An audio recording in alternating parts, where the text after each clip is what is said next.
In the role that I have now as co-director of the McDiarmid Institute, it's a much broader role than being an academic. It's not just about steering this research program.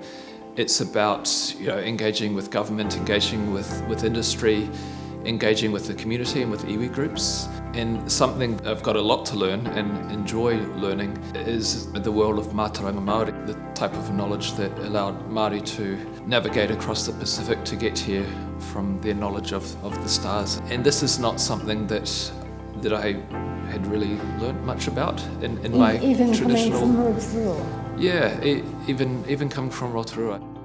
I'm told that I was a difficult child, toddler, and made life difficult for my parents and for babysitters. Of course, I don't have any memory of this and I find it very hard to believe, but probably a pivotal time for me was starting high school in the 90s at Rotorua Boys High School. I was in a class with some extremely smart kids being taught by some really passionate teachers. Looking back and as an educator now, I do have concerns about streaming, the opportunities for people who are not in the top stream. Are they given the attention that they need? I was fortunate to receive a Fulbright scholarship to support going to the US. I went to MIT. Yeah, I have to say that the first few months were incredibly tough. I just felt way out of my depth. At MIT they call it drinking from the fire hose, and contemplated dropping out. But over the course of the first year you also join a research group.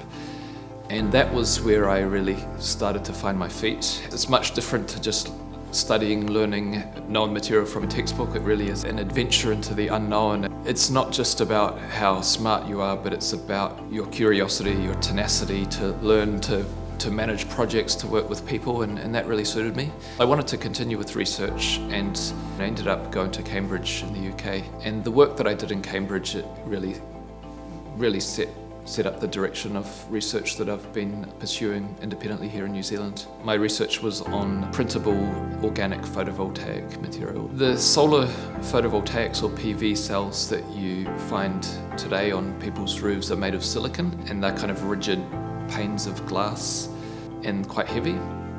And also, although they're getting cheaper, they're relatively expensive still. Basically, we're researching next generation solar cells that will be lightweight, flexible, cheap, and that comes down to new materials to replace silicon. For the last 3 years, I've been co-director of the McDiarmid Institute, and that's a centre of research excellence hosted at University of Wellington, and our research area is advanced materials and nanotechnology. I recognise that I've had incredible privilege, and I've had opportunities that don't come to anyone that have led to more and more opportunities. I think that now, as a leader in science in New Zealand, really I feel that it's my privilege essentially to make sure that other young people coming through get those opportunities and have the pathways open for them to achieve for themselves and for New Zealand.